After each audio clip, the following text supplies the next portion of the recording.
Hello, dear friends. You are watching the Ruslan Belov channel. Today we will take a detailed look at the current situation in Ukraine as of December 28, 2025. A truly large number of important events have taken place over the past day, across several directions at once, so without unnecessary introductions, let us move straight to the review. We will begin with the international agenda, specifically North America. Today, Volodymyr Zelensky arrived there on an official working visit. As part of this trip, he has already held talks with the Prime Minister of Canada. Following the meeting, the Canadian side once again announced its readiness to provide Ukraine with additional financial assistance. In addition, a key meeting between Zelensky and US President Donald Trump is scheduled for today. This meeting is set to take place at 9 p.m. local time. According to information coming from open sources, it is during this conversation that Zelensky will likely be directly asked, possibly for the last time in the outgoing year of 2025, whether Ukraine is ready to operate within the framework of the agreement currently being worked on by the Russian and US delegations. Let me remind you that at present, two scenarios for a potential peaceful resolution of the conflict are effectively being considered. The first option involves a certain compromise agreement, the parameters of which are currently being jointly developed by representatives of Washington and Moscow. There is very little publicly available information about this document so far, and what does emerge appears only in a fragmented form. The second option is the so-called 20-point plan proposed by Zelensky, with which he arrived in Washington. It is precisely this plan that the Ukrainian side intends to once again present to Donald Trump, attempting, likely for the final time in 2025, to persuade the US president to support Ukraine's own concept of a settlement. However, judging by the current information background and signals coming from American sources, the likelihood remains extremely high that the US president will prefer to rely on the agreements being developed jointly with the Russian Federation. Zelensky's response to this issue will become the key factor in determining what awaits us in the coming months and in 2026, whether it be a referendum, the end of the active phase of the conflict, or, on the contrary, its continuation with further offensive operations by the Russian army. Now let us move directly to the situation on the ground in Ukraine. An exceptionally large volume of reports is coming in today from the line of contact. Significant changes are being recorded simultaneously in several directions: Zaporizhzhia, Pokrovsk, and Sloviansk. Adjustments are also being made on the Kupiansk section of the front. Let us examine everything step by step. We begin with the Zaporizhzhia direction, specifically its western part. The day before yesterday, a meeting took place between the President of the Russian Federation, the Chief of the General Staff, and commanders from various frontline sectors. During this meeting, a report was presented to the President, according to which units of the Dnieper troop grouping managed to improve their tactical and operational positions in the area of the settlement of Stepnohirsk. Based on this report, corresponding changes were made to the operational map. As recently as yesterday, December 27, 2025, prior to the publication of this data, the front line in this sector looked different. After the update, the map took on a completely new appearance. According to the report, Russian units moved through the city of Stepnohirsk, entered open operational terrain, and began gradually developing an offensive both to the north and to the northeast. It is important to note that information regarding advances to the north and northeast is also confirmed by pro-Ukrainian sources. According to their data, forward Russian units were observed roughly halfway toward the settlement of Veselyanka. In addition, active movement has also been recorded in the area of Lukyanivka. Taking these factors into account, it can be assumed that the entire network of strongpoints located northeast of Stepnohirsk, between Stepnohirsk itself and Lukyanivka, may fully come under Russian control in the near future, if this has not already occurred. Accordingly, further map adjustments in this area should be expected in the coming days. Based on the current configuration, it becomes evident that the next logical direction for the development of the offensive will be eastward, toward Orikhiv. We now move to the eastern part of the Zaporizhzhia direction, from which an especially large volume of significant news and video material is coming in today. Over the past several days, the map in this area has undergone radical changes. While as recently as December 22nd, 2025, the front line looked entirely different, large-scale adjustments began already on December 23rd. By December 24th, the changes became even more noticeable, and by December 26th, the central part of the area had fully come under the control of units of the armed forces of the Russian Federation. On December 27th, literally a day before the Chief of the General Staff reported to the President, complete advancement through the settlement was recorded, and today, December 28th, the city of Huliaipole is fully marked as being under Russian control. Throughout the day, numerous official statements were made, and a substantial amount of video material was published, showing how combat operations unfolded in this area. In particular, footage appeared showing Russian flags being raised in various districts of Huliaipole. According to estimates, more than 30 tricolors have been installed across the city over the past few days. Of particular note is the fact that even pro-Ukrainian mapping services have begun expanding the grey zone west of Huliaipole. According to their data, forward positions of Russian units have already been recorded on the approaches to the settlement of Zaporizhzhia. This is the next settlement, essentially the second line beyond the Haicha River. If this information is confirmed, it would mean that immediately after the completion of fighting for Huliaipole, Russian forces began advancing towards Zaporizhzhia. At present, the distance between the forward Russian positions and this settlement may be no more than 1.5 kilometers. We are specifically talking about second-line settlements beyond the Haicha River. In the near future, combat operations are highly likely to unfold precisely around Zaporizhzhia, as well as the settlement of Ternuvate, if fighting there has not already begun. Next, we move on to the Pokrovsk direction. A large amount of video material has also come in from this sector today. The presence of numerous flag icons on the map indicates that combat operations for several settlements here have come to an end. This was already stated yesterday during the meeting between the President of the Russian Federation and the Chief of the General Staff. If on December 27th the map in this area looked different, today it has already been fully adjusted. The city of Mirnohrad has completely come under the control of Russian units.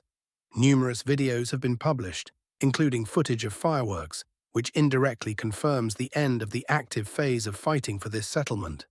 At the same time, pro-Ukrainian mapping services still designate a significant part of Mirnohrad as a grey zone.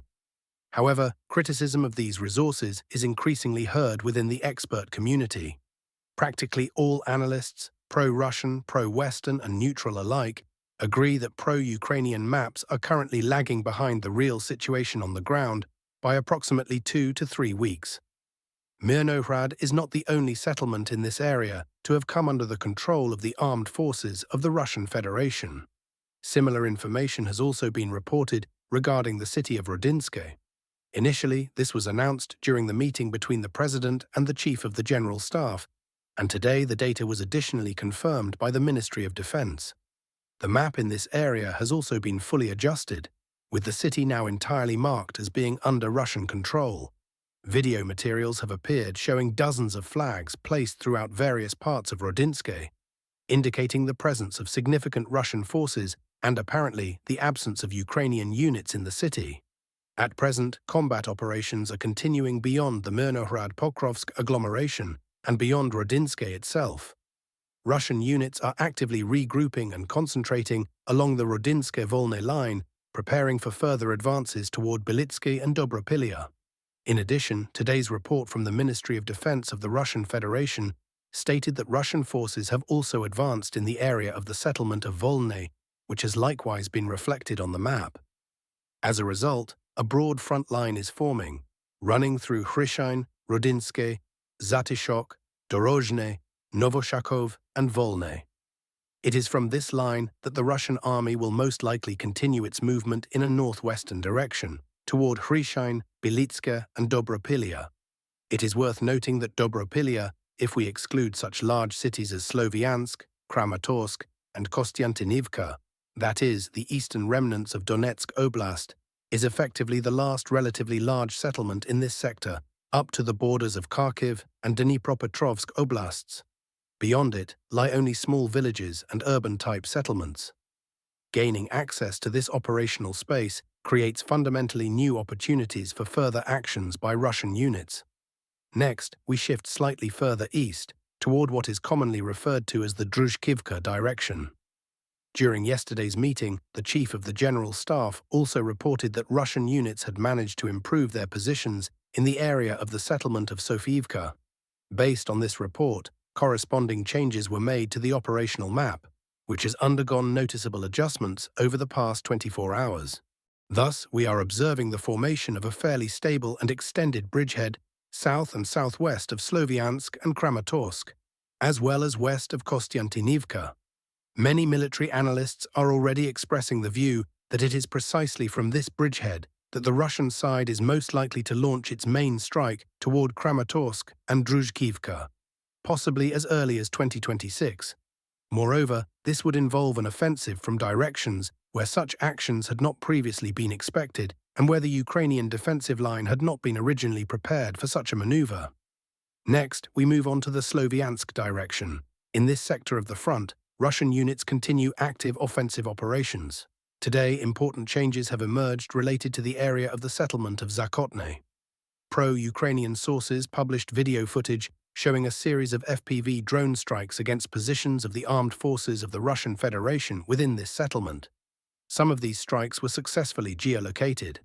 One of them hit a specific building, which made it possible to clarify the actual disposition of forces. Based on these video materials, data comparison and expert assessments, corresponding map adjustments were made. In effect, the entire territory north of the Siversky Donets River, as well as the eastern part of Zakotne up to the area of Platonivka, was marked as being under the control of Russian units. This indicates that the fighting for Zakotne has entered its final stage. Special attention should be paid to the terrain in this area. Key elevations are located here, clearly visible even on the map. These heights, stretching along the course of the Siversky Donets River, are of strategic importance. If Russian units succeed in establishing control over the settlement of Kryva Luka, as well as over these elevations along the river, they will gain the ability to control vast territories all the way to the Siversky Donets-Donbass Canal. Under such circumstances, the Ukrainian side would be effectively forced to begin withdrawing from the areas of Kalniki and Riznikivka toward Rye-Oleksandrivka. This is precisely why extremely important and intense fighting is currently underway in this sector.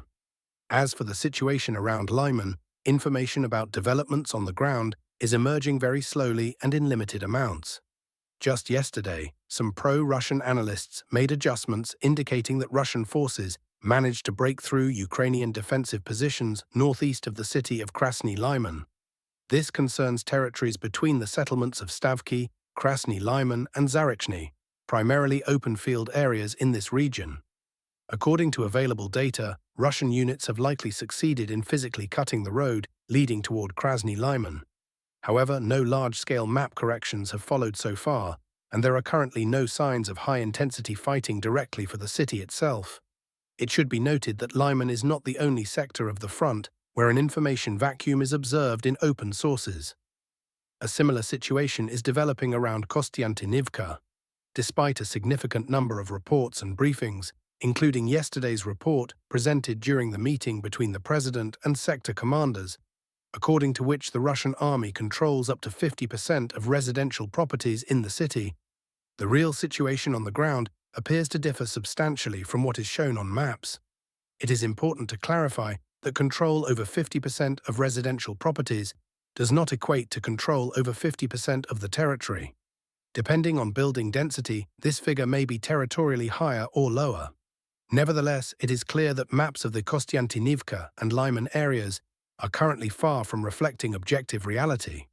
At the same time, such a limited flow of information indicates that data from these sections of the front is barely leaking into the public information space. Meanwhile, on the Kupiansk direction, information is emerging about the beginning of counterattacks by the armed forces of Ukraine in the areas of the settlements of Novoplatonivka, Bohuslavka, Borisivka, and Andreivka. At present, there is very little detailed information about these counterattacks, making it premature to draw definitive conclusions. However, it cannot be ruled out that the map in this sector may be adjusted in the near future. At the same time, high-intensity fighting continues directly for the city of Kupiansk itself. Let me remind you that in early December, the the Ukrainian side launched a large-scale counter-offensive in this direction, the primary objective of which was to fully restore control over previously lost positions. As part of this operation, Volodymyr Zelensky also visited the Kupiansk area. This counter-offensive pursued several goals at once, ranging from purely media-related objectives to attempts to strengthen Zelensky's negotiating position on the international stage. Apparently, the intention was to obtain, by the current date of December 28th, as much video material as possible confirming confident Ukrainian control over Kupiansk, in order to present something tangible during talks with US President Donald Trump. However, judging by the incoming information, Ukrainian forces have not managed to fully reach the Oskil River, at least on its western bank. Today, there are geolocations and objective control footage confirming the presence of Russian units on the western side of Kupiansk, where they continue to maintain fairly confident control of the situation. For example, footage was published from the Kupiansk dairy and canning plant, showing a Russian serviceman waving at the camera. Geolocation confirms that the video was filmed precisely at this location. In addition, fresh footage has emerged from the northwestern part of Kupiansk, where several Russian soldiers can be seen moving through the largely destroyed districts of the city. The relevance of these videos is confirmed by the presence of fresh snow cover. This is particularly important at the moment, as almost all of Ukraine is now covered in snow, making it relatively easy to distinguish archival footage from recent material. For example, yesterday a video was published from the southern part of Kupiansk showing Ukrainian strikes, but there was no snow visible in those frames. This indicates that the footage was recorded several weeks ago, and no map corrections were made based on it. By contrast, today's videos, with clearly visible fresh snow, indicate that the Russian army continues to confidently control a certain portion of the city. The remainder of Kupiansk is either under the control of the armed forces of Ukraine or remains within the grey zone. As for the Vovchansk direction, virtually no information has been coming from this sector of the front for an extended period. The last more or less significant adjustments here were recorded back on December 23rd. Since then, 5 days have passed, and informational silence persists. This may indicate either a regrouping of forces or a temporary stabilization of the front line until further plans are clarified. A similar situation is observed on the Sumy direction. Active operations and noticeable adjustments took place several days ago, but all of them were local in nature. At present, it is difficult to say definitively whether the Russian army plans further movement deeper into Sumy or Kharkiv regions, or whether these actions were merely a diversionary maneuver aimed at forcing Ukrainian command to redeploy part of its forces to stabilize the front. Finally, it must be noted that a major political scandal is once again unfolding in Kyiv. Searches are being conducted in apartments, residential premises, and offices of certain members of parliament who, according to anti-corruption agencies, sold their votes for money during parliamentary ballots. This represents yet another serious blow to Zelensky's position just hours before his meeting with US President Donald Trump. In this context, statements by sources claiming that a peaceful settlement of the conflict in Ukraine is now closer than ever before appear to have some basis. However, proximity to a settlement does not mean that it will actually occur. Too much today depends on what decisions are made and what words are spoken at 9 p.m. That's all for today, dear friends. Thank you for your attention. Subscribe to the channel, leave your likes, and all the best to you.